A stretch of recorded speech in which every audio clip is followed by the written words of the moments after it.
Le di a mi marido 20.000 euros para los gastos del hospital de mi padre. Él tomó el dinero, se lo entregó a su madre, y dijo con total indiferencia: la familia del marido es más importante. Al día siguiente, lo hice arrodillarse y llorar con las manos en la cabeza. Aquella tarde, de pie frente a la ventanilla del banco, mi mano temblaba al firmar el formulario de retirada de efectivo. 20.000 euros. La suma que había ahorrado durante años de trabajo, cada céntimo, cada euro. Guardado con esfuerzo, sin permitirme compras ni caprichos. Sostenía el fajo de billetes con el corazón encogido, porque era el dinero que salvaría la vida de mi padre. El médico había sido claro. Antes de las 9 de la mañana del día siguiente, la factura del hospital debía estar pagada en su totalidad para que procedieran con la operación de corazón. Un solo día de retraso aumentaría el riesgo considerablemente. Todavía recuerdo la imagen de mi padre en la cama del hospital, su rostro pálido, con una cánula de oxígeno en la nariz. Mi madre, sentada a su lado, sostenía sus manos huesudas con las suyas, y las lágrimas caían sin cesar. Verlos me provocaba un nudo en la garganta. Como hija, solo deseaba poder hacer algo por ellos en su vejez. Llegué a casa y puse el dinero sobre la mesa, frente a mi marido, Javier. Mi voz sonaba ronca por el agotamiento y la preocupación. Por favor, encárgate tú de pagar esto en el hospital. Hay que ingresarlo mañana por la mañana. Él me miró un momento y asintió. Incluso puso una mano en mi hombro, y dijo con suavidad: déjamelo a mí. Para algo soy el yerno de la familia. Sus palabras me llenaron de una confianza absoluta. Pensé que un matrimonio es para apoyarse mutuamente, que es en la adversidad cuando se conoce de verdad a las personas. Esa noche, al volver del hospital, lo llamé para preguntarle si ya había hecho el pago. Al otro lado de la línea, su voz sonaba tranquila. Mañana lo soluciono. Sentí una punzada de inquietud, pero intenté calmarme. Quizás estaba ocupado. No quería dudar del hombre con el que había compartido mi vida durante años. Colgué y me senté en silencio en la habitación del hospital, escuchando el pitido rítmico del monitor mientras mi interior ardía. A la mañana siguiente, cuando me preparaba para bajar a la cafetería a comprarle algo de comer a mi madre, sonó el teléfono. Era del hospital. La voz de la administrativa fue fría. Señora, todavía no hemos recibido el pago de los gastos médicos. Si no se abona a tiempo, la operación tendrá que posponerse. Me quedé paralizada en mitad del pasillo, con un zumbido en los oídos y la vista nublada. Tartamudeé. Por favor, compruébelo de nuevo. Puede que mi familia acabe de pagarlo. Pero la respuesta fue la misma. No consta ningún pago. Corrí a casa como si hubiera perdido el juicio. Al abrir la puerta, vi a Javier sentado, tomando un café con su madre, Isabel. Hablaban con una calma pasmosa, como si no ocurriera nada. Miré a mi alrededor. El ambiente en la casa era tan sereno, que contrastaba brutalmente con el caos que sentía por dentro. Le pregunté directamente, con la voz temblorosa: ¿dónde está el dinero del hospital? ¿Por qué dicen que no lo han recibido?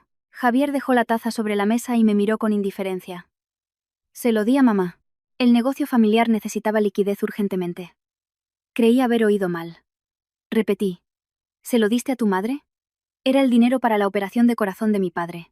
Él no mostró el menor remordimiento. Habló despacio, como si explicara algo obvio. La familia del marido es más importante. El negocio está pasando por un mal momento. De tu padre. Ya te encargarás tú. Aquellas palabras fueron como una puñalada directa en el pecho. No podía creer que el hombre que había prometido protegerme pudiera decir algo tan cruel. Grité, perdiendo toda la compostura. Es el dinero para salvarle la vida. ¿Sabes que si no se paga hoy, tienen que aplazar la operación? Él frunció el ceño, y su tono se volvió irritado. No exageres. Si el negocio familiar se hunde, tú tampoco vivirás tranquila. Pero la cosa no acabó ahí. Mi suegra, sentada a su lado, añadió con una voz aguda y cortante: una hija, cuando se casa, ya es de la familia de su marido. El dinero tiene que priorizarse aquí. Si en tu casa falta, que se las arreglen. ¿O es que vamos a dejar que este negocio se muera primero? La miré a ella, la mujer que una vez me llamó hija, y dijo quererme como a una de verdad. Resulta que, a sus ojos, yo no era más que una extraña que traía dinero a casa. El corazón me dolía tanto que sentía que no podía respirar. Miré a las dos personas que tenía delante, mi marido y mi suegra, y me parecieron completos desconocidos. Tantos años de convivencia, Tantas veces que había cedido y pensado en su familia, para que ahora todo se resumiera en esa frase. La familia del marido es más importante. ¿Pueden creerlo? En ese momento, no lloré. Las lágrimas se habían congelado. Los miré y, de repente, me eché a reír, una risa que me heló la sangre a mí misma. No dije una palabra más. Me di la vuelta. Entré en nuestra habitación y cerré la puerta. En mi mente solo había un pensamiento. Si ellos me consideraban a mí y a mi familia como si no valiéramos nada, entonces yo ya no tenía por qué guardar las formas. Esa noche, actué con total normalidad, como si nada hubiera pasado. Pero en mi silencio, hice algo que ellos jamás habrían imaginado. Y a la mañana siguiente, quien estaba arrodillado en medio del salón, con la cabeza entre las manos, no era yo, sino Javier. Tras cerrar la puerta de la habitación esa noche, me senté apoyada en la pared durante un largo rato. Fuera, el televisor seguía encendido, se oía la risa de mi suegra y el sonido de los pasos de mi marido, como si todo estuviera en orden. Mientras, en mi cabeza, una vieja película se repetía con una claridad meridiana. Me di cuenta de que nada de esto había sido una sorpresa. Simplemente, yo había decidido ignorar las señales durante demasiado tiempo, porque una vez creí que tenía un hogar. Conocí a Javier hacía más de 5 años. Él era comercial en una empresa de suministros. Un hombre elocuente, que sabía mostrar interés en el momento justo. Yo, contable de profesión, era más bien prudente y metódica. Nos presentó un conocido en común. Al principio fueron solo unos cafés, que luego se convirtieron en citas más largas. Javier me hablaba de su sueño de trabajar duro unos años, comprar una casa, estabilizarse y tener hijos. Escucharlo me daba seguridad. Yo no buscaba grandes lujos, solo un hombre responsable, cariñoso y que supiera estar del lado de su mujer cuando hiciera falta. Mi familia no era rica, pero sí decente y respetable. Mi padre, un profesor jubilado, había vivido toda su vida con rectitud. Su palabra era ley. Mi madre tenía una pequeña tienda. Era ahorradora, trabajadora y demostraba su amor de forma discreta, sin grandes aspavientos. En mi casa no se presumía de nada, pero siempre se mantenía la dignidad a través de la bondad. Crecí en ese ambiente, por lo que creía que en un matrimonio bastaba con ser buena persona. La familia de Javier era diferente. Me contó que no tenían muchos recursos, que su padre había fallecido pronto y que su madre los había criado a él y a su hermana sola. Al oírlo, sentí compasión. Pensé que un hombre que había crecido con carencias y era tan devoto de su madre sabría valorar una familia. Pero nunca imaginé que esa devoción se convertiría más tarde en la soga que ataría mi vida. Su madre Isabel era una mujer muy orgullosa, obsesionada con las apariencias. No tenía mucho dinero, pero hablaba como si su familia fuera adinerada. Siempre presumía de que en su juventud había sido alguien de renombre o contaba que conocía a tal o cual persona importante. Yo la escuchaba sin criticar, pensando que las personas mayores suelen tener su orgullo. La primera vez que fui a su casa, Isabel me examinó de arriba a abajo durante un buen rato. No era una mirada de curiosidad, sino una que parecía estar calculando mi valor. Recuerdo que le llevé una cesta con productos gourmet, un detalle sincero, aunque no muy costoso. Ella apenas le echó un vistazo y preguntó sin rodeos, delante de Javier: ¿cuánto ganas? Siendo contable, seguro que no está mal. ¿Podrás ayudar a la familia de tu marido? Me quedé helada. Para ser sincera, me sonrojé de vergüenza, pero intenté sonreír y quitarle hierro al asunto. Pensé que quizás lo preguntaba por curiosidad o porque, preocupada por su hijo, quería saber si su futura nuera era una persona responsable. Javier, a mi lado, no dijo nada para defenderme ni para cambiar de tema. Solo sonrió y contestó vagamente: le va muy bien. Mamá, no te preocupes. Recuerdo que en ese momento me consolé pensando que los hombres a veces son torpes y poco sutiles. No quise crear tensión en nuestro primer encuentro, así que mantuve la compostura y hablé con amabilidad. Pero Isabel insistió con más preguntas. Del tipo: ¿tus padres tienen propiedades? ¿Te han dejado algo en herencia? Sentí un escalofrío, pero me obligué a responder. Pensé que, al fin y al cabo, solo eran preguntas de una persona mayor y que lo importante era cómo nos trataríamos en el futuro. Nuestra boda no fue ostentosa. Mi familia se encargó de organizar una ceremonia íntima y elegante. En cambio, la de Javier, o más bien Isabel, quería hacer algo por todo lo alto para impresionar. Iba pregonando por todas partes que su hijo se había casado con una contable que sabía administrar el dinero y cuidar de la familia. Al oír eso, Sentí una mezcla de risa y desazón. Aún no había hecho nada por ellos. Y ya hablaba como si yo hubiera nacido para sostener económicamente a su familia. Después de la boda, alquilamos un pequeño piso para vivir solos. Pensé que así tendríamos más independencia y menos roces. Javier también prometió que nos las arreglaríamos por nuestra cuenta, que su madre ya era mayor y que la ayudaríamos en lo justo. Le creí hasta tal punto que, cuando empezamos a tener ahorros en común, le dejé a él la gestión del dinero. Siendo contable conocía los riesgos, pero se lo entregué porque pensaba que en un matrimonio es agotador desconfiar del otro como si fuera un extraño. Pensé que no importaba quién administrara el dinero, siempre que hubiera responsabilidad. Sin embargo, poco después descubrí que Javier le daba regularmente su sueldo a su madre. Lo dijo con total naturalidad. Mamá lo guarda mejor, está acostumbrada a administrar. Me sentí incómoda. Su sueldo no era bajo, y teníamos muchos gastos. El alquiler, las facturas, un fondo para imprevistos. Pero él lo presentó como algo normal, como si yo no tuviera derecho a opinar. Le sugerí con delicadeza que le diera una parte, pero que el resto debíamos gestionarlo nosotros. Javier frunció el ceño. Piensas a muy corto plazo. Mamá me ha criado durante años. ¿Ahora vas a poner pegas porque le dé un poco de dinero? Aunque no me sentía cómoda. Me resigné. Pensé que, al fin y al cabo, que fuera un hijo devoto era algo bueno, y que prefería ceder un poco para mantener la paz familiar. Lamentablemente, cuanto más cedía, más se aprovechaban. Poco a poco, mi suegra empezó a meterse en nuestros gastos. Si la factura de la luz subía un poco, me llamaba para preguntar. Si compraba unas vitaminas para mis propios padres, lanzaba indirectas. En su casa andan cortos de dinero. No arrastres a mi hijo a tus problemas. Incluso para comprar un regalo en Navidad, ella decidía que era apropiado, y me recordaba sutilmente que una buena nuera no necesitaba que le dijeran las cosas dos veces. Algunas noches, al revisar las cuentas, veía que faltaba dinero sin una explicación clara. Cuando le preguntaba a Javier, él respondía: mamá necesitaba ayuda con una cosa.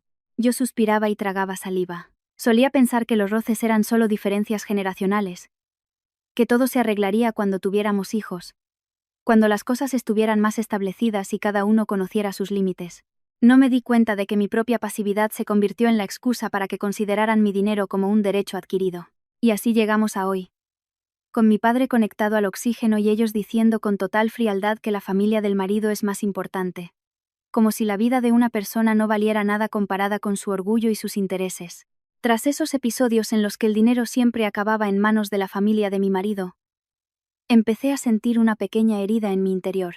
Al principio solo era un escozor, pero con el tiempo se convirtió en un dolor sordo y constante.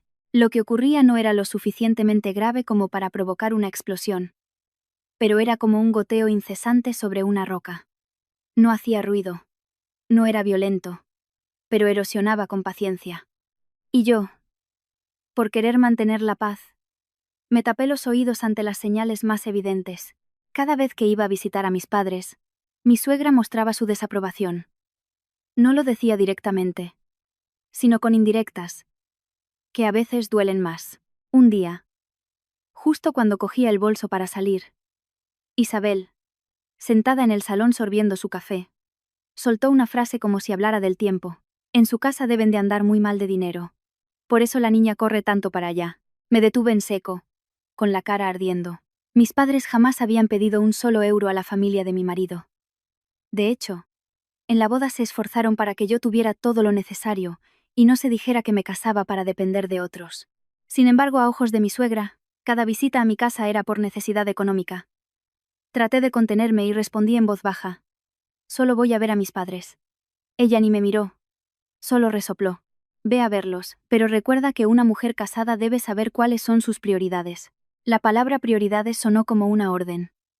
Me giré hacia Javier, esperando que dijera algo en mi defensa. Pero él fingió estar mirando el móvil, como si no hubiera oído nada. Su silencio, extrañamente, me dolió más que un insulto.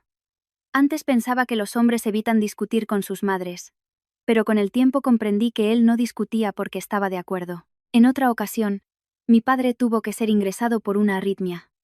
No fue algo tan grave como lo de ahora, pero los médicos recomendaron tenerlo en observación 2 días. Le pedí a Javier permiso para ir a cuidarlo. Se lo dije con mucha suavidad. Me pido 2 días libres, mi padre es mayor, y mi madre sola no da abasto. Javier asintió. Pero esa misma noche se lo contó a su madre.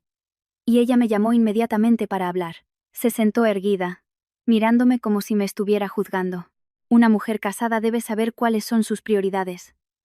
¿Cómo es que, con todo lo que hay que hacer en esta casa, tú te vas corriendo a la tuya? Intenté mantener la calma. Padre está enfermo. Solo voy a cuidarlo 2 días. Ella sonrió con desdén. Si está enfermo, para eso está el hospital. ¿Acaso eres médica? Yo también estoy cansada. ¿Y no veo que te preocupes por mí? Me quedé sin palabras. ¿Cómo iba a preocuparme por ella si siempre me había tratado como a una empleada y no como a una hija? Miré a Javier, esperando que dijera que se trataba de mi padre, un anciano al que debíamos respeto. Pero él solo murmuró. Bueno, ve rápido y vuelve pronto. Mamá lo dice sin mala intención. Esa frase, sin mala intención, era como una fina tela cubriendo una espina. No hacía desaparecer la espina. Solo me obligaba a pisarla y aguantar el dolor. Durante esos 2 días en el hospital, mientras cuidaba de mi padre y veía a mi madre preparar caldos, me sentía dividida entre el cariño y la amargura. Mi padre, un hombre íntegro toda su vida, tumbado en la cama, intentaba sonreír y me susurraba. Vuelve a casa, hija. No sea que se molesten. Al oírlo, se me saltaron las lágrimas. Mis propios padres preocupados por mi reputación como nuera, mientras que mi familia política daba por hecho que debía cortar mis raíces. Al volver a casa, noté que Javier controlaba el dinero con más celo. Pero no para nuestro pequeño núcleo familiar, sino para satisfacer cualquier necesidad de su madre.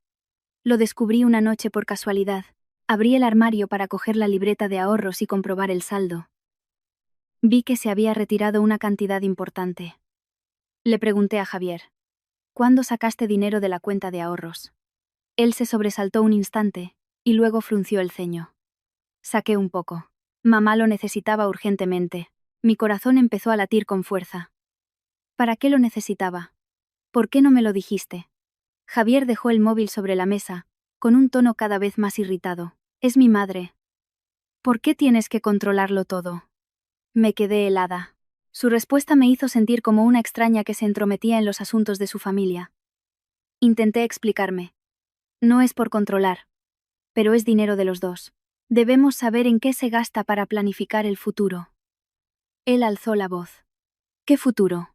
Siempre estás pensando en el largo plazo. Mi madre no es una extraña. Sentí la garganta seca. Su madre no era una extraña.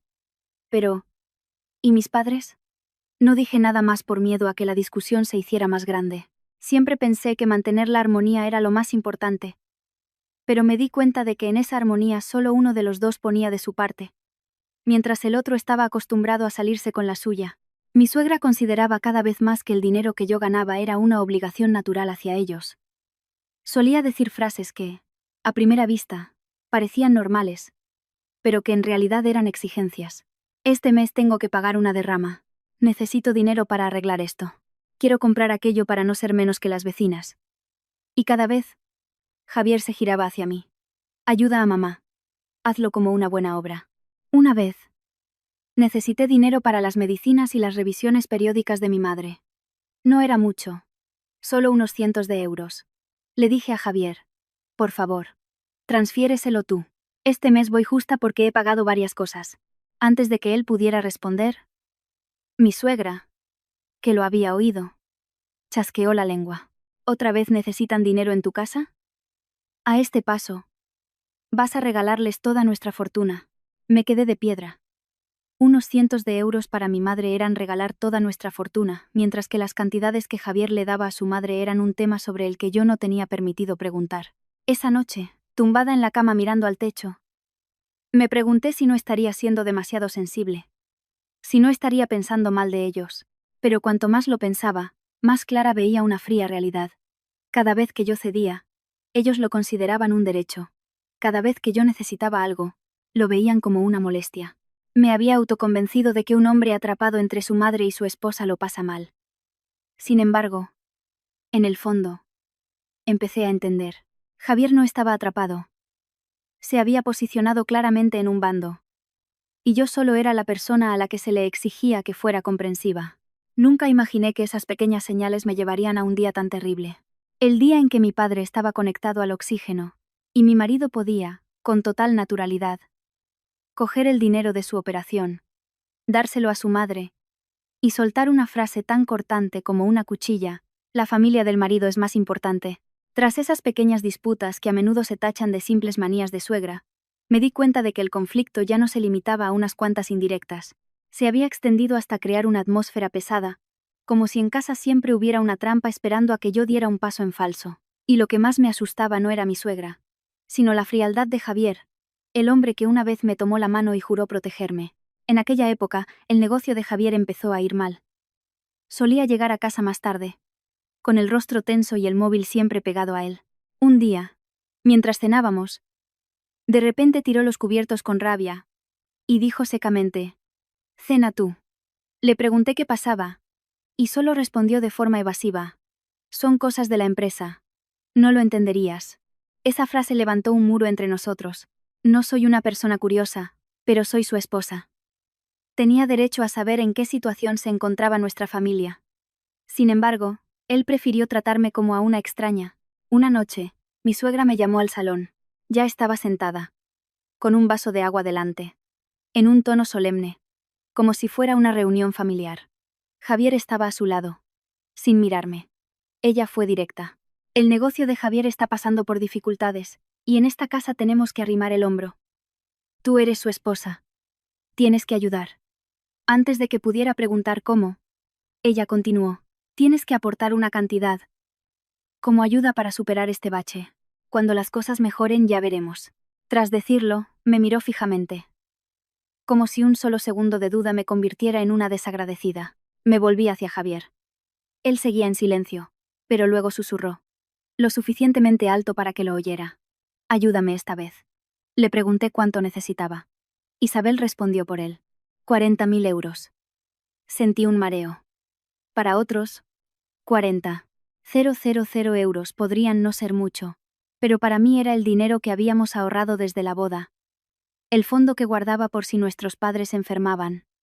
Para cuando tuviéramos un hijo. Tartamudeé. «¿Por qué tanto? ¿Qué le ha pasado al negocio?». Ella me cortó en seco. «No hagas tantas preguntas. Una nuera debe ser discreta. La familia lo necesita. Si tú no ayudas, ¿quién lo hará?». Miré a Javier de nuevo. Si él me hubiera dado una razón sólida, si me hubiera asegurado que era para algo importante, lo habría considerado. Pero él solo permaneció en silencio. Y luego dijo: «Confía en mí». Y confié. Confié hasta el punto de que al día siguiente saqué el dinero y se lo di. Sin papeles, sin recibos, sin promesas. Solo le dije: «Úsalo para lo que es. No hagas que me arrepienta». Javier me cogió la mano y, para tranquilizarme, dijo: «No te decepcionaré, pero la vida suele burlarse de nosotros en los pequeños detalles». Solo 2 semanas después, escuché por casualidad una llamada de mi suegra. Acababa de llegar a casa, y al abrir la puerta, la oí hablar desde el salón con voz alegre. «Sí. Que se vaya de viaje y vea mundo. Ha publicado unas fotos preciosas. Del dinero ya me encargo yo. Tú no te preocupes». Me quedé inmóvil. No sabía de quién hablaba. Pero la frase del dinero, «ya me encargo yo», me dio un escalofrío. Cuando entré, colgó de inmediato, mirándome como si nada. Esa noche, entré a escondidas en las redes sociales de mi cuñada, Lucía. Acababa de terminar la universidad. Siempre iba muy arreglada, y le encantaba publicar fotos presumiendo de su estilo de vida. Y, tal como sospechaba, en su perfil había una serie de fotos de un viaje, hoteles de lujo, comida cara y un pie de foto que decía: «La juventud hay que disfrutarla». Lo miré con las manos heladas. ¿De dónde sacaba el dinero? ¿Qué trabajo tenía Lucía? Seguí mirando, y vi que el coste de ese viaje no podía ser de unos pocos euros. Hice capturas de pantalla, con el corazón latiéndome a 1000 por hora, como si me hubieran pillado descubriendo algo que no quería creer. Esa misma noche se lo pregunté a Javier. Le enseñé el móvil y fui directa. «¿Dónde está de viaje Lucía?». Javier se sobresaltó y luego intentó evadir la pregunta. «¿Por qué la espías?». «Solo está de viaje». Contuve la voz. «No la espío. Pregunto de dónde ha salido el dinero. Porque te acabo de dar 40.000 euros para el negocio. ¿Y ahora Lucía se va de viaje de lujo? Él frunció el ceño. Con un tono irritado. Estás pensando cosas que no son. Ese dinero no tiene nada que ver. Lo miré y dije lentamente. Palabra por palabra. Pues demuéstramelo. Enséñame en qué has usado el dinero. Javier golpeó la mesa con fuerza. ¿Me estás controlando? Me quedé atónita. No esperaba que una pregunta razonable fuera tachada de control. Mi suegra salió de su habitación, habiendo oído parte de la conversación, y se unió a la defensa. ¿Qué clase de nuera eres? Si le das dinero a tu marido, dáselo como es debido. No pidas pruebas y más pruebas. En esta casa no hacemos negocios contigo. Me quedé sin aliento. El dinero que yo había ganado, al entrar en esa casa, era considerado un negocio. Esa noche, me tumbé de espaldas a él, mirando a la pared. Por primera vez en mi matrimonio, sentí que ya no podía confiar plenamente en él. No monté una escena, no me quejé a nadie.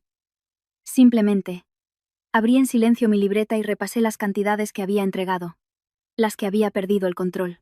Y desde ese día, empecé a guardar una parte de mi dinero para mí. No por egoísmo, sino por autoprotección.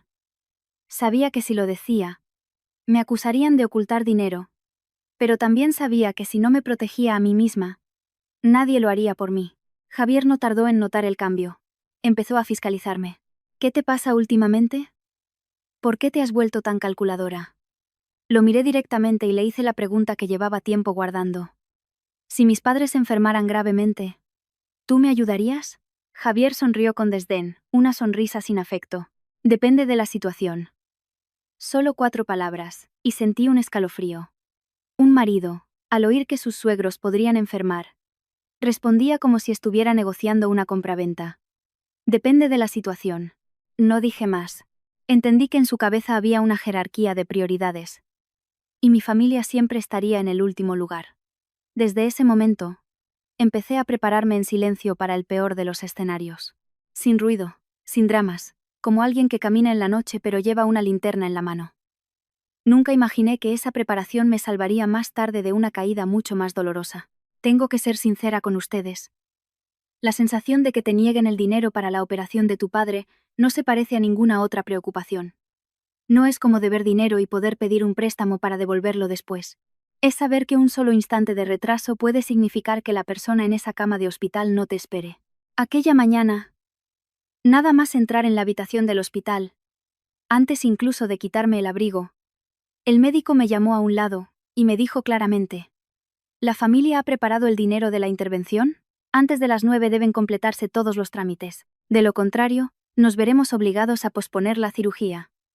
Sentí que me ardían los oídos, y el corazón me martilleaba en el pecho. Asentí repetidamente, casi suplicando. Sí, doctor, ya está todo listo. Mi familia está de camino para ingresarlo. Dicho esto, volví a la habitación y miré a mi padre, con un nudo en la garganta. Mi padre siempre fue un hombre de pocas palabras, con ese orgullo propio de los hombres de su generación. No se quejaba del dolor. No decía que estaba cansado. Solo respiraba lentamente, con la mirada fija en el techo. Pero cuando me incliné y le tomé la mano, la sentí fría, con las venas marcadas. Se giró para mirarme, con una expresión agotada pero tratando de mantener la calma para no preocuparme. Yo tampoco me atreví a decir mucho. Solo forcé una sonrisa. Papá, no te preocupes. Ya está todo solucionado. Al oír las palabras solucionado, sus ojos se iluminaron un poco. ¿Saben? Esa mirada fue como la de alguien que se ahoga y de repente ve un salvavidas. No era una alegría desbordante, solo esperanza. Una esperanza que me dolió en el alma por el inmenso cariño que sentía. Mi madre, sentada a su lado con los ojos hinchados, rompió a llorar al oírme. Mi padre asintió levemente. Sus labios se movieron como si quisiera darme las gracias, pero no le salía la voz. Fue por esa mirada por lo que la tarde anterior saqué los 20.000 euros, y se los di a Javier con toda la confianza que me quedaba como esposa. No se los di porque me sobrara el dinero, sino porque creía que mi marido sería incapaz de ser cruel con su suegro en un momento tan crítico. Incluso le pedí encarecidamente: en cuanto pagues, mándame una foto del recibo para que me quede tranquila. Él asintió con firmeza. No te preocupes. Yo me encargo. En ese momento, de verdad pensé que tenía un apoyo. Pero a la mañana siguiente, Una simple llamada del hospital derrumbó todo como un castillo de naipes. Cuando la administrativa dijo que no había recibido el pago, me quedé paralizada. Llamé a Javier una y otra vez, pero no contestaba. Volví a intentarlo. Esta vez respondió, con un tono muy irritado. Estoy ocupado. Hablamos cuando vuelva. No pude soportarlo más. Cogí un taxi y corrí a casa. Durante el trayecto, no dejaba de pensar que debía de haber un error. Que seguro que él había pagado pero el sistema no se había actualizado. Me aferré a esa excusa para no volverme loca. Pero al abrir la puerta de casa, la escena que vi fue como una bofetada. Javier estaba sentado, tomando un café. Su madre. Enfrente, sobre la mesa, incluso había un platito con frutos secos, como si estuvieran en una tranquila charla de sobremesa. Nada más entrar, mi voz temblaba. Javier, has pagado el dinero. Él me miró, sin prisa, sin alterarse, con total naturalidad. Se lo di a mamá. Creí haber oído mal. Y volví a preguntar. ¿A mamá? ¿El dinero de la operación de mi padre? Él se encogió de hombros. Sí. El negocio necesitaba liquidez. Mamá lo necesitaba. En ese momento, ya no sabía si estaba de pie o cayendo al vacío. Pregunté, casi sin darme cuenta, con la voz rota. ¿Sabes que el hospital exige el pago antes de las 9? Mi padre está esperando. ¿Para qué le diste ese dinero a tu madre? Javier me lanzó una mirada gélida. No exageres. De tu padre te encargas tú. Y entonces, soltó la frase. Lenta y clara. Como si me la estuviera grabando a fuego en la frente. La familia del marido es más importante.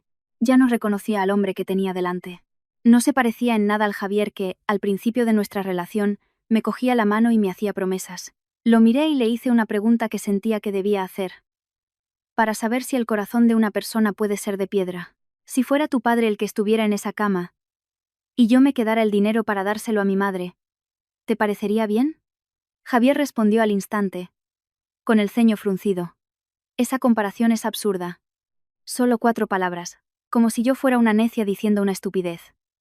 Me quedé inmóvil. No lo entendía. Por un lado, la vida de mi padre. Por otro, una falta de liquidez, porque era una comparación absurda. ¿O es que para él la vida de mi familia política, por defecto, ya no jugaba en la misma liga? Fue entonces cuando mi suegra mostró la verdadera maldad de sus palabras.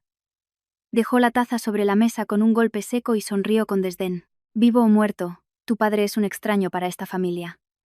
Lo dijo sin temblar, sin una pizca de vergüenza, como si hablara de un animal. Al oírla, sentí que me oprimía en el pecho. No podía llorar. Ni siquiera tenía fuerzas para discutir. Solo sentí que algo dentro de mí se había roto, de forma limpia y definitiva. Me quedé quieta unos segundos y, de repente, me invadió una calma extraña. No grité.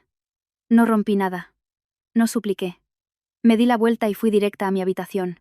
Cerré la puerta con llave y me apoyé en ella, respirando hondo, como si estuviera a punto de desmayarme. Fuera, oí a mi suegra murmurar.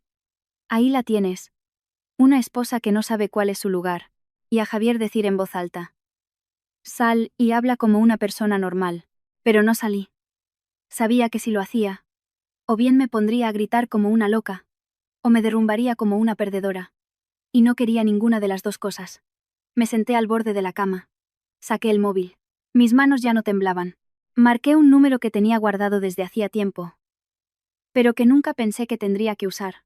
Cuando respondieron al otro lado, dije, con voz clara y concisa. Necesito que me ayudes con algo esta misma noche. Haz exactamente lo que te pido. Yo asumo la responsabilidad. La persona al otro lado me hizo una pregunta, y yo respondí brevemente. Sí.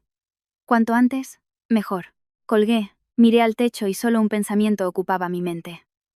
Puedo ser buena, pero no tonta. Puedo ceder, pero no dejarme humillar. Esa noche, salí de la habitación como si nada. Preparé la cena, recogí los platos, todo en silencio. Javier parecía sentirse victorioso, creyendo que yo había aceptado la situación y me había tragado el orgullo. Mi suegra también se fue a dormir pronto, seguramente pensando que su nuera acabaría por resignarse. Nadie sabía que, en mi habitación, esa llamada acababa de abrir una puerta completamente diferente. A la mañana siguiente, justo cuando Javier salía del baño, su teléfono empezó a sonar sin parar. Oí cómo respondía y su tono de voz cambiaba por completo. Unos segundos después, su rostro palideció, sus labios se secaron, y su mirada se quedó fija, como si le hubieran drenado la sangre. Tartamudeaba. ¿Cómo? ¿Cómo es posible? Se giró bruscamente hacia mí, con la mano que sostenía el teléfono temblando visiblemente. Al mismo tiempo, las notificaciones de mensajes del banco empezaron a llegar a su móvil sin cesar. Javier se quedó plantado en mitad del salón, con el rostro desencajado. Y yo supe que el primer giro de los acontecimientos, provocado por mi llamada de la noche anterior, acababa de empezar. Javier se quedó paralizado en medio del salón, con el teléfono pegado a la oreja y los ojos moviéndose de un lado a otro como un animal acorralado. Oí vagamente que al otro lado de la línea, hablaban de una cuenta bloqueada temporalmente a la espera de una verificación. La voz del empleado del banco era clara y profesional. Javier balbuceó varias veces la misma pregunta, como si no pudiera creerlo. ¿Por qué bloqueada? ¿Quién lo ha solicitado? Yo soy el titular. Al otro lado, le respondían con una calma que solo aumentaba su pánico. Yo permanecí sentada, en silencio, con las manos sobre las rodillas y el corazón frío como el hielo. Cuando colgó, se dirigió furioso hacia mi habitación. No llamó a la puerta. La abrió de un empujón. Su cara estaba roja de ira, con las venas del cuello marcadas. ¿Estás loca? ¿Qué le has hecho a la cuenta? Su pregunta no denotaba preocupación, sino rabia por haber perdido el control. Lo miré con una tranquilidad que me sorprendió a mí misma. No respondí de inmediato. En su lugar, le hice una pregunta tan suave como el viento y tan afilada como una navaja. ¿Recuerdas lo que dijiste ayer? Javier se detuvo un instante y luego gruñó. Ahora no es momento de hablar del pasado. Tienes que desbloquear la cuenta inmediatamente. Me levanté, abrí un cajón y saqué una carpeta con documentos que ya tenía preparados. Los puse sobre la mesa, uno por uno. Despacio, con claridad, sin alzar la voz. Esta es la solicitud de separación de bienes con carácter de urgencia. Esta es la petición al banco para bloquear la cuenta conjunta y evitar la disposición de fondos. Y dije. Tocando el último papel es el contrato de compraventa de esta casa. Javier miró los documentos con los ojos como platos. Los hojeó una y otra vez, con la voz quebrada. ¿De dónde has sacado esto? Respondí escuetamente. Es mío. Guardo una copia desde hace tiempo. Él sonrió con desdén, intentando parecer fuerte. ¿Y qué?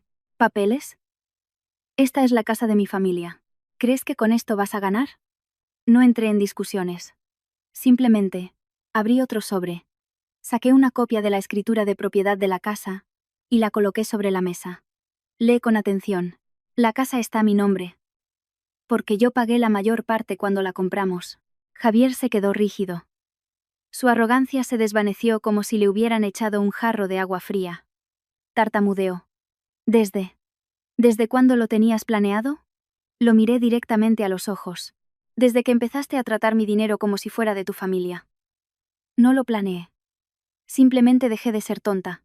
Javier agarró los papeles, los miró fijamente y los tiró sobre la mesa, como si quisiera negar la realidad.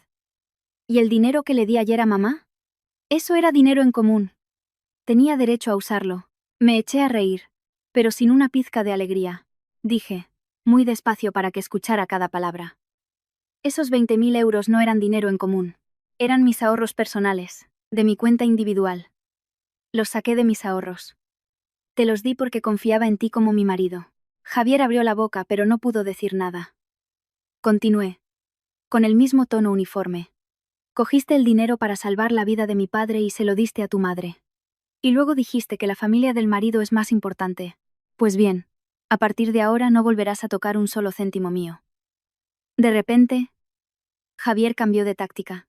Su voz se suavizó, pero estaba cargada de presión. Si haces esto, te estás buscando la ruina.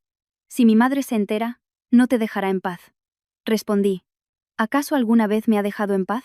Justo al terminar la frase, oímos unos pasos arrastrados desde el salón, y la voz de mi suegra resonó desde la puerta de la habitación. Como si hubiera estado escuchando todo. ¿Quién dices que no te deja en paz? ¿Una nuera atreviéndose a desafiar a la familia de su marido? Isabel irrumpió en la habitación, con la cara encendida y señalándome con el dedo. ¿Te atreves a bloquear la cuenta de mi hijo? ¿Pretendes robarle el dinero? La miré, sin miedo. Le respondí con calma. Dice usted robar. Entonces, ¿cómo se llama lo que hicieron con los 20.000 euros de la operación de mi padre? Isabel se quedó sin palabras un segundo, pero enseguida recurrió a su frase habitual, su escudo para justificar lo injustificable. Eso es un asunto de familia. Si le dio el dinero a su marido, él puede hacer con él lo que quiera. Una mujer no debe tener esas artimañas. Javier, a su lado, no me defendió. Solo miraba a su madre como si esperara órdenes. Respiré hondo y dije, de forma concisa pero firme, una nuera también es una persona, no una cartera. Isabel abrió los ojos como si hubiera oído una blasfemia y gritó, insolente, ¿te crees que por tener la casa a tu nombre eres la dueña de todo? ¿Has olvidado quién eres? No respondí con insultos. Simplemente, señalé los papeles sobre la mesa, y dije una sola frase. Los papeles no mienten. Suegra. Isabel se giró hacia Javier, buscando un aliado. Di algo. ¿Vas a dejar que se nos suba a la cabeza? Fue entonces cuando Javier reaccionó. Pero no por amor a mí, sino por miedo a perderlo todo. Me gritó. ¿Qué quieres? Dilo. ¿Cuánto quieres? ¿Qué condiciones pones? Al oírlo, sentí una risa amarga y dolorosa. Cuando su esposa sufría, él decía depende de la situación. Cuando su esposa se defendía, preguntaba cuánto quieres. Lo miré y dije claramente. No estoy negociando. Solo quiero una cosa. Que devuelvas exactamente lo que tomaste. Y que a partir de hoy, entiendas que ya no soy la mujer que se calla. Javier intentó replicar. Pero su teléfono volvió a vibrar sin parar. Miró la pantalla y su rostro palideció de nuevo. Yo sabía que esto era solo el principio. Acababa de experimentar lo que se siente al no tener escapatoria. Y yo tenía preparada una cosa más para que entendiera lo que significan las consecuencias. Me di la vuelta y salí de la habitación, sin mirar las caras de madre e hijo. En mi mente solo estaba la imagen de mi padre en la cama del hospital esa mañana, con su frágil mirada de esperanza. Me prometí a mí misma que, a partir de ahora, colocaría a cada persona en el lugar que le corresponde en mi vida. La familia del marido podría ser importante para ellos, pero para mí, lo más importante era la vida de los míos y mi propia dignidad.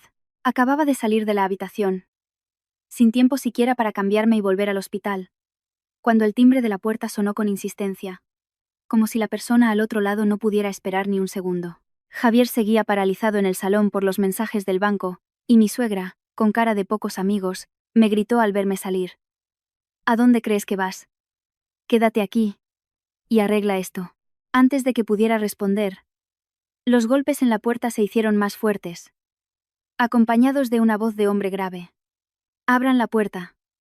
Vengo a hablar con Javier sobre un dinero. Javier dio un respingo, mirándome entre suplicante y amenazador. Corrió a abrir, intentando mantener la compostura, pero su voz temblaba. Ah, ¿a quién busca? En la puerta había dos hombres desconocidos. No parecían matones, pero su mirada era fría y su postura, intimidante. Uno de ellos le mostró un teléfono con la foto de un pagaré y dijo sin rodeos. Busco a Javier Pérez. Firmaste un préstamo que ya ha vencido. Si no pagas, haremos las cosas de otra manera. Me quedé helada, con el corazón desbocado. Javier balbuceó. Por favor, denme unos días más. El otro hombre sonrió con desdén. ¿Unos días? ¿Cuántos? La deuda no es de unos pocos euros. Entre el capital y los intereses, son más de 150.000 euros. ¿Crees que estamos de broma? Al oír 150.000 euros, fue como si me hubieran arrojado un cubo de agua helada. Esa cantidad no era un simple apuro económico. Me giré hacia Javier, incapaz de mantener la calma. 150.000 euros. ¿En qué te has metido? Decías que el negocio solo tenía una pequeña dificultad. Javier evitó mi mirada, con los labios apretados. Mi suegra salió corriendo de la casa, y al ver a los dos hombres, cambió de tono, intentando imponerse a pesar del miedo. ¿Quiénes son ustedes para venir a armar escándalo a casa ajena? El hombre del pagaré sonrió de lado. No armo escándalo. Vengo a cobrar mi dinero. Pregúntele a su hijo qué ha firmado. Luego se dirigió a Javier. Hoy solo vengo a recordártelo. En 3 días, si no pagas, procederemos al embargo según lo acordado. Al oír embargo sentí un escalofrío. No soy una persona acostumbrada a las deudas. Pero entendí que, Si habían llegado al punto de presentarse en casa, la cosa era grave. Intenté mantener la voz firme. Disculpen. Soy su esposa. ¿Para qué se usó ese préstamo? ¿Hay algún documento? ¿Afecta a mi patrimonio familiar? El hombre me miró de arriba a abajo y dijo con un tono burlón: Señora, no meta a su familia en esto. Quien firmó fue su marido. Dijo que era para invertir en un proyecto con altos beneficios garantizados. Ahora el proyecto se ha esfumado. Así que tiene que devolver el dinero. La expresión proyecto esfumado me puso los pelos de punta. Recordé de golpe los 40.000 euros que le había dado para el negocio. En ese momento, Javier dijo que era para comprar mercancía, que en unas semanas recuperaría la inversión. No insistí porque todavía confiaba en él. Lo miré, con la voz ahogada. Los 40.000 euros que te di. ¿En qué los usaste? Javier se defendió al instante, alzando la voz para ocultar su miedo. Ahora no es momento de hablar de eso. Pero su reacción solo confirmó mis sospechas. Me dirigí al acreedor. ¿Qué proyecto era ese? Él se encogió de hombros. Un proyecto fantasma. ¿Cuál va a ser? A su marido le prometieron el oro y el moro. Tuvo más avaricia que sensatez. Esa frase fue como una bofetada para Javier. Su cara se puso roja de vergüenza, y se giró hacia mí, gruñendo. ¿Lo ves? Si no me ayudas me arruinaré. Y tú tampoco vivirás en paz. Era la primera vez que me hablaba con ese tono delante de extraños, sin máscara, sin hipocresía. Era su verdadera naturaleza. Si él se hundía, me arrastraría con él. Mi suegra, al oírlo, se volvió hacia mí como si hubiera encontrado al chivo expiatorio perfecto. ¿Lo has oído? Tienes que vender la casa para pagar las deudas de tu marido. Una mujer casada tiene que sacrificarse. Lo dijo señalándome, con los ojos desorbitados, como si la casa fuera suya por derecho. Me eché a reír. Un sonido tan frío que me sorprendió a mí misma. ¿Vender la casa? Es mi casa. No suya. Mi suegra gritó. Insolente. ¿Quieres ver a tu marido en la cárcel? Respondí al instante. Sin rodeos. Si él pidió el préstamo, que lo pague él. En cuanto al dinero para salvar la vida de mi padre que él se llevó, todavía no me lo ha devuelto y ya me está pidiendo que venda mi casa. El ambiente en la puerta era de una tensión insoportable. Los dos acreedores observaban la discusión familiar con la indiferencia de quien ha visto la misma obra muchas veces. Uno de ellos incluso comentó con ironía: arreglen sus asuntos familiares. En 3 días volveré. Dicho esto, se marcharon, con paso lento pero dejando claro que nos habían acorralado. En cuanto se cerró la puerta, mi suegra se giró hacia Javier y le gritó: ¿En qué lío te has metido para que vengan hasta aquí? ¿Quieres matarme de vergüenza? Javier no se atrevió a contestar a su madre, pero descargó toda su frustración en mí. Todo esto es por culpa de esta casa. Porque te niegas a estar de mi lado. Lo miré, asombrada por su descaro. Dije lentamente, remarcando cada palabra: no me eches la culpa a mí. Yo no firmé ninguna deuda. Yo no invertí en ningún proyecto fantasma. Yo solo te di dinero porque confiaba en ti. Y tú me lo pagaste cogiendo el dinero de la operación de mi padre para dárselo a tu madre. Javier apretó los dientes, como si quisiera decir algo aún más cruel. Pero no le di la oportunidad. Saqué el móvil. Abrí una carpeta que ya tenía preparada, y los miré a ambos. A partir de ahora, piensen bien lo que dicen y hacen. He guardado todas las capturas de las transferencias, incluidas las veces que me pediste dinero y se lo pasaste a mamá. Si es necesario, se lo enviaré todo al juez. Mi suegra se quedó sin aliento, como si le faltara el aire. A Javier se le oscureció la mirada. Por primera vez, en sus ojos no vi ira, sino miedo. Un miedo real. Bajó el tono, intentando detenerme. ¿Qué quieres? Dímelo. Pero no lleves esto más lejos. Lo miré con una calma gélida. Quiero justicia. Y la conseguiré a mi manera. Dicho esto, cogí mi bolso y salí de la casa, dejando atrás los insultos ahogados de mi suegra y la respiración entrecortada de Javier, como la de alguien que acaba de caer por un precipicio. Supe que la tormenta ya había entrado en su casa y, esta vez, nadie podría obligarme a quedarme quieta para recibir el golpe. Esa noche, volví tarde del hospital. Mi madre me dijo que la operación de mi padre había sido reprogramada para el día siguiente, gracias a que conseguí un adelanto a tiempo, pero no sentía ningún alivio. Al entrar en casa, vi el salón iluminado. Mi suegra estaba sentada en el sofá. Y Javier, enfrente, con el rostro demacrado, como si no hubiera dormido en días. Sobre la mesa había una cena fría que nadie había tocado. El ambiente era tan denso que casi se podía cortar. En cuanto dejé el bolso, mi suegra habló, con una voz aguda y agria. ¿Ya has vuelto? A ver, aclaremos hasta dónde piensas llegar con esto. Me senté sin responder de inmediato, mirándola directamente a los ojos. Isabel golpeó la mesa con la mano, haciendo que los platos temblaran. ¿Quieres el divorcio, verdad? Pues no esperes sacar ni un céntimo. Su comentario fue como una bofetada. Javier no detuvo a su madre, ni me defendió.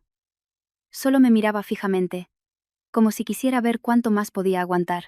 Respiré hondo, con la voz tranquila pero firme. Aún no he hablado de divorcio, pero si tengo que elegir entre mi familia y una familia política desagradecida, mi elección está clara. Mi suegra abrió los ojos como platos. ¿Desagradecida? ¿Acaso no te ha dado de comer esta casa? Respondí al instante. Esta casa no me ha dado de comer. Yo trabajo, aporto y cargo con mi parte. Y hoy, incluso se han quedado con el dinero que era para salvar la vida de mi padre. Mi suegra se giró hacia Javier, ordenándole. Di algo. ¿Vas a dejar que nos hable así? Fue entonces cuando Javier reaccionó, pero con un tono de amargura. Te estás pasando. Has bloqueado la cuenta. Amenazas con pruebas. Me has dejado en ridículo delante de todo el mundo. Lo miré y le hice una pregunta muy simple. ¿Viste a mi padre postrado en la cama? ¿Viste a mi madre llorar? ¿Viste cómo tuve que correr de un lado a otro pidiendo dinero para pagar la factura del hospital? Javier desvió la mirada y gruñó. Yo también lo estoy pasando mal. ¿Acaso piensas en mí? Sonreí con desdén. Tu sufrimiento es una elección tuya. El mío es consecuencia de tus actos. Justo en ese momento, sucedió algo que me dejó atónita. Nunca habría imaginado que Javier pudiera ser tan cobarde. De repente, se levantó y se arrodilló frente a su madre. Se arrodilló de verdad, con la cabeza gacha y la voz temblorosa. Mamá, sálvame. Si tienes dinero, dámelo para pagarles. No quiero que vuelvan. ¡Qué vergüenza! Observé la escena con el corazón helado. Podía arrodillarse ante su madre. Pero ni una sola vez me había pedido perdón por los 20.000 euros de mi padre. Mi suegra miró a su hijo arrodillado. Su expresión cambió por un instante, pero enseguida recuperó la compostura. Se enderezó y sonrió con desdén. No tengo dinero. Hay que vender esta casa. Javier levantó la cabeza, con el rostro desencajado. ¿Qué dices? Isabel respondió con la naturalidad de quien habla del tiempo. Vender la casa para pagar la deuda. No tiene más misterio. Dejé los cubiertos sobre la mesa y dije, palabra por palabra, con firmeza. Nadie puede vender lo que no le pertenece. Mi suegra se giró bruscamente hacia mí, con la voz rota por la ira. ¿Otra vez con los papeles? ¿De verdad pretendes robarle la casa a mi hijo? La miré sin vacilar. Nadie le roba a nadie. La casa está a mi nombre porque yo pagué la mayor parte. Solo estoy protegiendo lo que es mío. En ese momento, Javier pareció volverse loco. Se levantó de golpe, cogió un vaso de la mesa y lo estrelló contra el suelo. El sonido del cristal rompiéndose me sobresaltó. Gritó. No me presiones. Lo miré fijamente. Mi voz seguía siendo uniforme, pero fría. Tú me presionaste a mí primero. Me presionaste para que me callara, para que te diera dinero, para que aguantara humillaciones. Y luego, cogiste el dinero de la operación de mi padre y se lo diste a tu madre. Javier respiraba con dificultad, con los ojos inyectados en sangre. ¿Quieres verme muerto para estar satisfecha? Respondí. No quiero que nadie muera. Solo quiero que pagues por el daño que has causado. La cena se había convertido en un juicio familiar. Mi suegra volvió a gritar, alternando amenazas con lecciones de moral. Si sigues por este camino, te arruinarás la vida. Cuando la gente sepa que tu marido tiene deudas, tú también quedarás marcada. ¿Quién va a querer a una mujer divorciada? Respondí con calma. Prefiero quedar marcada por hacer lo correcto que por aguantar humillaciones. No vivo para complacer a los demás. Javier soltó un insulto muy cruel. Si me dejas ahora tampoco valdrás nada. Lo miré y solo dije una frase. Cuando mi padre estaba en el hospital, tú me dejaste a mí primero. Mientras la tensión llegaba a su punto álgido, el timbre volvió a sonar, no con un toque suave, sino con la misma insistencia de la tarde. Javier palideció al instante, y mi suegra dio un respingo. Antes de que pudiera levantarme, oímos cómo se abría la puerta. Era el segundo aviso. El acreedor había vuelto. Javier corrió hacia la puerta, con la voz quebrada. Por favor, denme más tiempo. El hombre respondió fríamente. 3 días. Si no pagas, embargaremos según lo acordado. Nos da igual a nombre de quién estén los bienes. Solo queremos nuestro dinero. Esa frase hizo que mi suegra casi se desmayara. Se giró, me agarró del brazo como si yo fuera un salvavidas, con un tono que mezclaba miedo e ira. ¿Lo has oído? Van a embargar. Tienes que salvar a esta familia. Me solté de su agarre y la miré fijamente. Esta familia nunca me salvó a mí. Primero, salvaré a mi padre. Luego me volví hacia Javier y dije la frase que lo dejó sin palabras. Esta tarde he presentado la demanda de divorcio en el juzgado. Javier se quedó como una estatua de piedra. Mi suegra gritó. ¿Te atreves? Respondí escuetamente. Me atrevo. Porque si me quedo, mañana no solo embargarán tus deudas, sino también mi vida. Entré en mi habitación. Cogí los documentos que ya tenía preparados y los puse sobre la mesa, frente a ellos. Javier me miró. Sus labios temblaban como si quisiera decir no lo hagas, pero yo ya no podía oírle. En mi cabeza solo resonaba la imagen de mi padre en la cama del hospital. Y esa frase fría, la familia del marido, es más importante como una sentencia. Y entendí que, a partir de ese momento, la verdadera batalla no había hecho más que empezar. Tras la noche en que dejé los papeles del divorcio sobre la mesa, la casa se sumió en un silencio extraño. Ya no había gritos ni reproches. Mi suegra iba y venía en silencio, con los ojos enrojecidos pero sin llorar. Javier parecía haber perdido toda su energía. Se sentaba en un rincón, con la cabeza entre las manos, y de vez en cuando me miraba como si no pudiera creer que me hubiera atrevido a llegar hasta el final. Aquel silencio no era de paz, sino el que precede a una tormenta que está a punto de arrasarlo todo. A la mañana siguiente, volví temprano al hospital. Ya no esperaba que Javier se hiciera cargo de nada. Me las arreglé sola. Mi mejor amiga. Marta. Al oír una sola frase mi padre necesita una operación urgente no me hizo más preguntas. Solo me dijo. Dame tu número de cuenta. Te hago la transferencia ahora mismo. No te vengas abajo ahora. A los pocos minutos, mi móvil notificó el ingreso. De pie. En el pasillo del hospital. Las lágrimas empezaron a brotar. No de debilidad, sino de una mezcla de amor por mi padre y pena por mí misma. Resultaba que, en el momento más crítico, quien me salvó no fue mi marido, sino una amiga. Corrí a la ventanilla de administración para pagar la factura. Con el recibo en la mano, solté un suspiro tan profundo que me hizo temblar. La operación se realizó según lo previsto. Mientras mi padre estaba en el quirófano, mi madre y yo esperamos fuera.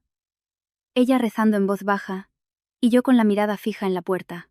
Me repetía a mí misma. Papá tiene que superarlo. Yo ya he hecho todo lo que podía. El tiempo de espera fue eterno. Cuando el cirujano salió y dijo que la operación había sido un éxito, sentí que las piernas me flaqueaban. Ya no tenía fuerzas para sentir rabia. Solo un inmenso alivio porque mi padre seguía vivo. Y porque no había vuelto a poner su vida en manos de otros. Regresé a casa por la tarde. Antes de poder cambiarme, vi un sobre amarillo sobre la mesa del salón. Era una citación del juzgado. La leí, la doblé y la dejé donde estaba. En cuanto Javier vio el sobre, su rostro palideció. Corrió a cogerlo como si quemara. Mi suegra también se levantó de un salto, con la voz quebrada. ¿De verdad te ha citado el juzgado? No respondí con rodeos. Si he presentado una demanda. El juzgado actúa. Fue entonces cuando Javier, inesperadamente, cambió de tono. Ya no gritaba. Se sentó, me miró con los ojos enrojecidos, como si estuviera a punto de llorar, y dijo con una voz suave y suplicante. Me equivoqué. Lo siento. Por favor, retira la demanda. Si fuera la yo de antes, probablemente me habría ablandado. Pero ese día, después de todo lo ocurrido, esa disculpa me pareció tardía y barata. Lo miré, sin llorar ni discutir, y le dije una frase que había meditado toda la noche. Una disculpa no habría salvado a mi padre. Javier abrió la boca, pero no pudo replicar. Bajó la cabeza, apretando los puños. Mi suegra cambió inmediatamente de estrategia. No suplicó. Amenazó. Dijo, tratando de avergonzarme. Si haces esto, todo el vecindario se reirá de nosotros. Mi hijo quedará en ridículo. Y tú no ganarás nada.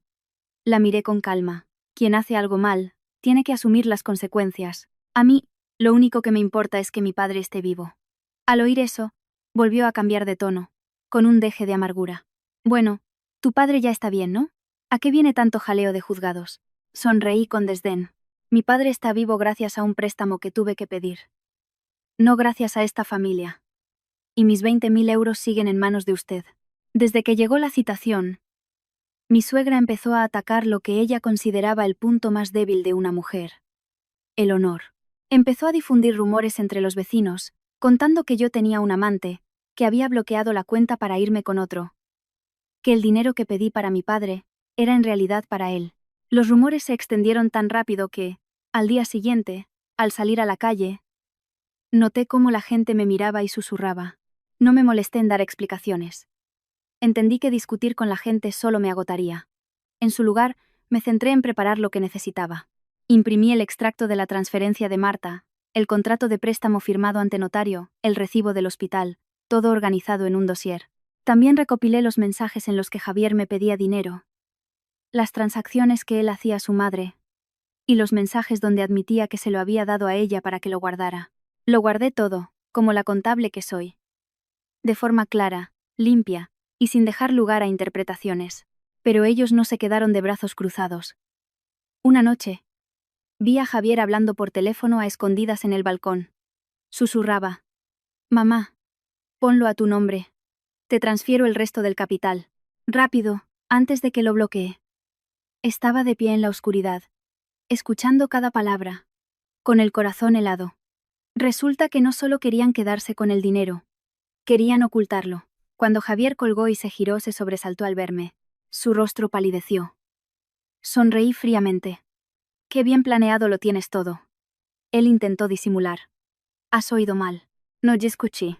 Esa misma noche, fui directamente a mi abogado y presenté una solicitud de medidas cautelares urgentes para el embargo preventivo de los bienes en disputa.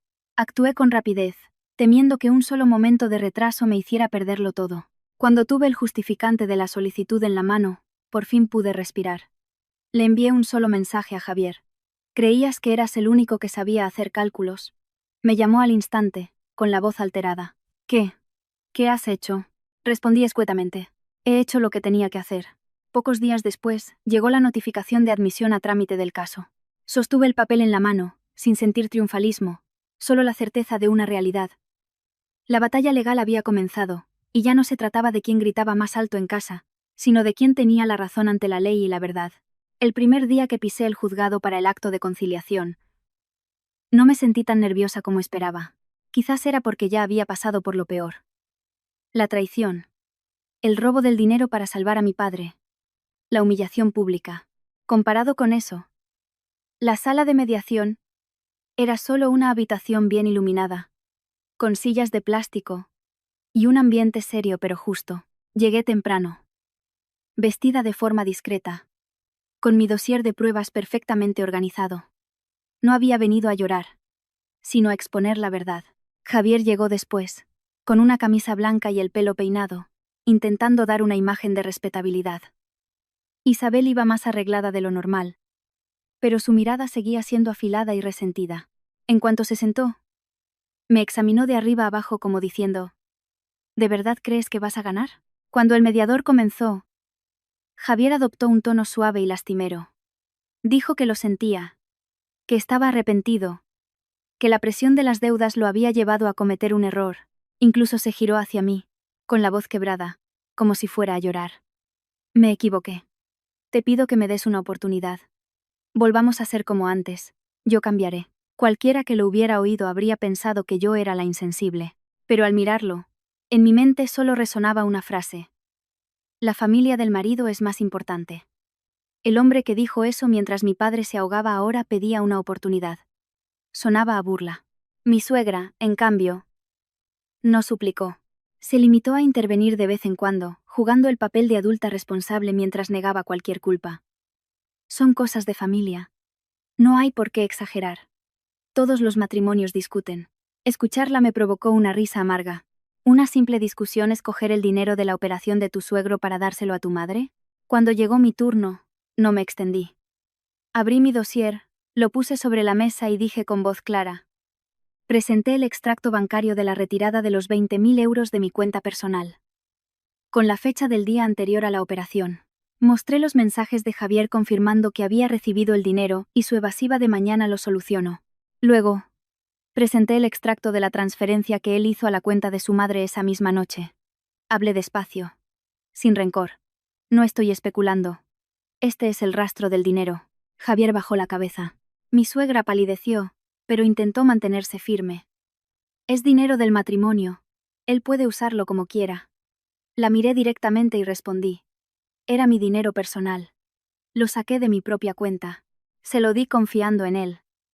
Pero eso no significa que perdiera mis derechos sobre él. Continué presentando las escrituras de la casa. Los comprobantes de las transferencias que hice para pagarla. Los documentos demostraban que yo había aportado la mayor parte. Aclaré que la casa estaba a mi nombre no por artimañas, sino porque yo era la principal pagadora. Soy contable. Estoy acostumbrada a guardar pruebas. No hablo por hablar. El mediador asintió. El ambiente en la sala se volvió tenso. Pero era la tensión de la verdad acorralando a la mentira. Javier intentó defenderse. Pero siguió haciéndose la víctima. Ella guarda todos los papeles, así que puede decir lo que quiera. Respondí con calma. Los papeles no me los he inventado. Tienes derecho a presentar pruebas que demuestren lo contrario. Él se calló. Entonces llegó el momento que dejó a la sala en silencio. Saqué un viejo teléfono y lo puse sobre la mesa. Dije. Tengo una prueba más. Una grabación de la conversación de aquella mañana. Mi suegra se levantó de un salto, con voz estridente. Le has tendido una trampa a mi hijo. No cambié mi expresión. Nadie le ha tendido una trampa a nadie. Es solo la verdad. Pulsé el play. La voz de Javier resonó. Clara y nítida. Se lo di a mamá. La familia del marido es más importante. De tu padre, ya te encargarás tú. La sala se quedó en un silencio sepulcral. Javier estaba petrificado, con la mirada clavada en la mesa. Mi suegra tenía el rostro blanco como el papel. Al final de la sesión, el juzgado reconoció las pruebas sobre el origen del dinero de la casa y los 20.000 euros. Se determinó provisionalmente que la vivienda era un bien en el que yo había contribuido mayoritariamente y se le exigió a Javier la devolución inmediata de los 20.000 euros. Al oírlo, no sentí alegría, solo el alivio de haberme quitado un peso de encima. Al menos, la verdad había sido reconocida. Al salir de la sala, en el concurrido pasillo del juzgado, oí unos pasos apresurados detrás de mí. Era Javier. Ya no mantenía la compostura. Estaba pálido, con los ojos rojos. De repente, se arrodilló allí mismo, delante de todo el mundo. Se cogió la cabeza entre las manos y gritó, con la voz rota. Me equivoqué. Ya no me queda nada. Miré la escena, sin sentir ninguna satisfacción. Solo pensé una cosa. Si aquel día, cuando le di los 20.000 euros para salvar a mi padre, él hubiera tenido un mínimo de humanidad, hoy no estaría arrodillado en un juzgado. No dije nada. Me di la vuelta y me fui, con la espalda recta. Pero sabía que un hombre como él no se rendiría fácilmente. Cuando personas así se ven acorraladas, son capaces de cualquier cosa para arrastrarte con ellos. Pensaba que, con la sentencia dictada y los papeles en orden, todo había terminado. Salí del juzgado aquel día sintiéndome más ligera, como quien llega a la orilla después de haber sido arrastrado por un remolino. Pero la vida no siempre tiene finales tan limpios. Hay personas que, cuando pierden, no lo aceptan. Si no pueden ganar con la ley, intentan ganar con amenazas, con miedo, arrastrando a otros al fango por pura rabia. Esa noche, mientras estaba sentada junto a la cama de mi padre, escuchando el suave murmullo del respirador, mi teléfono vibró. Era un mensaje de Javier. Unas pocas palabras, pero suficientes para helarle la sangre a cualquiera. ¿Crees que has ganado? Si yo lo pierdo todo, tú tampoco vivirás en paz. No me presiones. Miré la pantalla, mis dedos se crisparon. Lo que me asustó no fue la amenaza en sí, sino el tono. El tono de alguien que ya no tiene nada que perder. No respondí. Hice una captura de pantalla y la guardé en una carpeta segura. Después de todo lo que había pasado, había aprendido una lección. Con gente como Javier, las palabras no bastan. Hacen falta pruebas. Y hay que seguir el camino legal. A la mañana siguiente, llevé el mensaje, junto con todo el dossier del caso, a la policía y presenté una denuncia por amenazas. No fui sola. Marta me acompañó, tanto para ser testigo como para darme apoyo. Cuando el agente me preguntó si tenía miedo, fui sincera. Sí, tengo miedo. Pero me da más miedo quedarme callada. Miedo por mis padres ancianos. Miedo a que una persona desesperada haga una locura. Sabía que si me acobardaba y retrocedía, esto no se detendría con un simple mensaje. Seguirían presionando, viéndome como una presa fácil. La policía citó a Javier. No estuve presente. Pero mi abogado me contó que llegó nervioso. A la defensiva. Le interrogaron sobre las deudas, el origen del dinero, las transacciones sospechosas del proyecto en el que se había metido. Javier intentó negarlo todo, echarle la culpa a otros, pero lo que está firmado en un papel no se puede borrar con palabras. Además, sus acreedores ya no se quedaron de brazos cruzados, presentaron su propia demanda civil, responsabilizándolo directamente a él. Esta vez, ya no vinieron a golpear mi puerta. Siguieron su propio camino legal. Como yo ya me había desvinculado claramente de ese torbellino, nadie tenía excusa para arrastrarme a él. En los días siguientes, Javier parecía un hombre perdido en la niebla. Me llamaba sin parar, a veces amenazando, otras suplicando. No le cogí el teléfono, ya había dicho todo lo que tenía que decir en el juzgado. Un día, al volver del mercado, vi una figura sentada en el portal de casa. Era mi suegra. Isabel. Ya no tenía su aire altivo. Sus hombros estaban caídos, el pelo despeinado y el rostro demacrado. Al verme, se levantó de un salto, con los ojos enrojecidos y la voz ronca. Hija, déjame hablar contigo. Dejé las bolsas en el suelo y la miré. Se acercó y me cogió la mano. Estaba helada. Por favor, retira la denuncia. Él es el pilar de esta familia. Si él cae, yo me muero. Al oír la palabra pilar, sentí un nudo en la garganta. Pero no de pena. Le solté la mano y le dije en voz baja pero firme. Un pilar no se construye sobre la crueldad. Isabel se quedó paralizada, como si le hubiera dado donde más le dolía. Empezó a llorar. Me equivoqué. Soy una mujer mayor, solo quiero que mi hijo esté bien. La miré, con la voz todavía tranquila. Usted quiere que su hijo esté bien. ¿Por qué el día que mi padre estaba en el hospital no me dejó a mí estar bien? ¿Por qué dijo que mi padre, vivo o muerto, era un extraño? Isabel se cubrió la cara, sollozando. Pero yo ya no sentía el impulso de consolarla. Entendí que sus lágrimas eran de miedo, no de arrepentimiento sincero. Si de verdad se arrepintiera, no habría difundido rumores sobre mí, no habría insistido en vender mi casa, no habría despreciado la vida de mi padre. Suplicó de nuevo. Perdónalo. Fue un error. Es joven. La miré directamente. Ser joven y no tener corazón es aún más peligroso. Yo no busco venganza. Solo me protejo a mí y a mis padres. Justo entonces mi madre salió de casa y se puso a mi lado. No dijo nada duro. Solo miró a Isabel con una profunda tristeza. Isabel pareció no poder soportar esa mirada. Bajó la cabeza, balbuceó una disculpa y se fue. Mientras su figura se perdía al final de la calle, me quedé inmóvil, con una sensación de vacío. No de triunfo, solo vacío. Después de aquello, decidí que no podía seguir viviendo en esa casa, aunque legalmente era mía. Cada rincón estaba impregnado de recuerdos dolorosos. Los reproches de mi suegra, los gritos de Javier, el sonido de un vaso roto.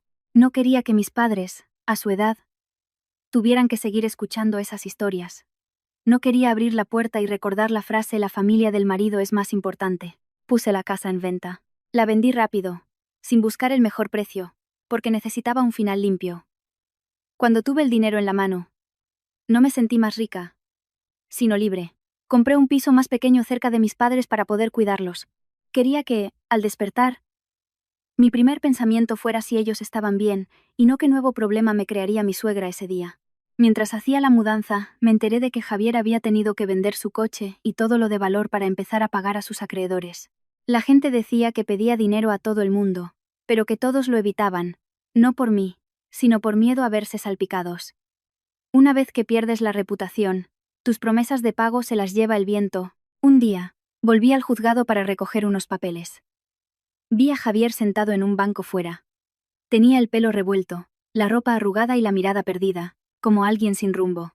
Ya no quedaba nada de su antigua confianza, ni de su tono condescendiente. Estaba allí sentado, como si esperara que alguien lo salvara. pero nadie venía. Cuando levantó la vista y me vio, abrió la boca como para llamarme. Pero se calló. Quizás entendió que yo ya no era un puerto al que pudiera volver. Pasé por su lado sin detenerme. No por crueldad, sino porque sé que la compasión mal dirigida solo te convierte en víctima una y otra vez. Ya había pagado un precio demasiado alto, y creo firmemente que las personas solo cambian de verdad cuando asumen las consecuencias de sus actos. No cuando se apoyan en el perdón de otros para seguir siendo irresponsables.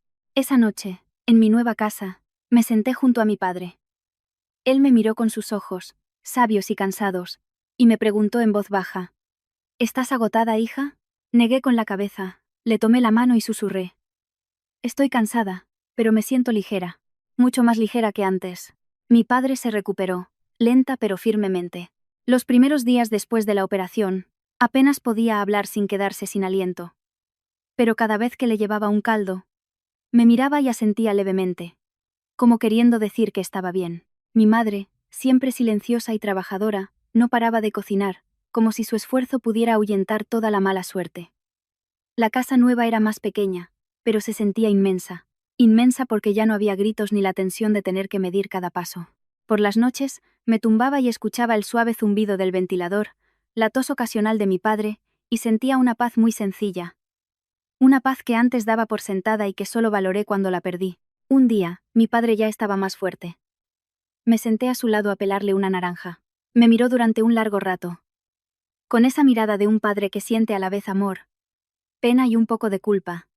Como si se sintiera responsable de mi sufrimiento. Me tomó la mano, que aunque seguía delgada, ya estaba más cálida. Dijo, en voz baja pero con firmeza: Hiciste lo correcto, hija. Al oír esas palabras, sentí un nudo en la garganta. No supe qué responder, solo apreté su mano con más fuerza. A veces, no necesitas que nadie te aplauda, solo necesitas que la persona que más quieres te confirme que no te equivocaste al defender lo que es justo. Nunca me sentí triunfante. No consideré la caída de Javier como una victoria personal, sino como la consecuencia inevitable de sus propias decisiones. Su codicia, su desprecio por los demás, su creencia de que podía usar el dinero de su esposa para beneficiar a su familia. Para mí, el mayor alivio no fue ganar, sino dejar de luchar. Dejar de preguntarme si estaba siendo demasiado dura. Dejar de dudar si debía aguantar un poco más.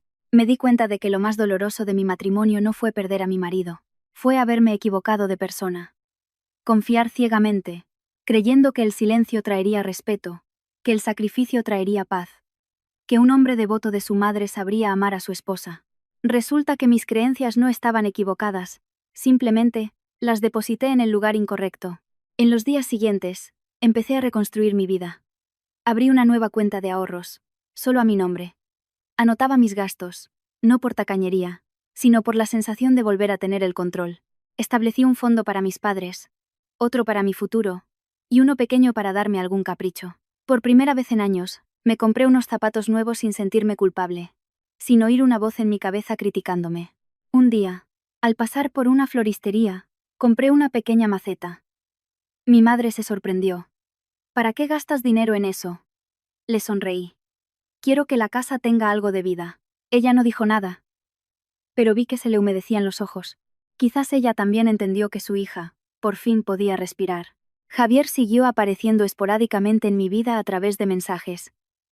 Al principio, amenazas. Luego, súplicas. Una noche, cuando ya todo se había calmado, me envió un último mensaje, corto y sin adornos. Ya lo he entendido. Me equivoqué. Lo leí y apagué la pantalla. No respondí. No por castigo, sino porque ya no quedaba nada que decir. Hay disculpas que, sean sinceras o no, no pueden rebobinar el tiempo, no pueden devolverme la angustia de aquellas noches, ni el pánico que sentí en el pasillo del hospital, temiendo que mi padre no aguantara. Pienso mucho en la mujer que fui. La nuera sumisa. La esposa que temía crear conflictos. No la odio. Siento compasión por ella, porque solo quería paz. Un hogar de verdad. Un trato digno. Pero la vida le enseñó de la forma más dura que la paz no se consigue suplicando, sino estableciendo límites. No quiero que esta historia sea una lección para nadie. Sé que cada familia es un mundo. Algunas mujeres tienen la suerte de encontrar a un hombre que las apoya. Otras caen en familias complicadas donde quedarse o irse es igualmente difícil. Solo espero que si alguien, al escucharme, se siente identificado, no se culpe por ser débil.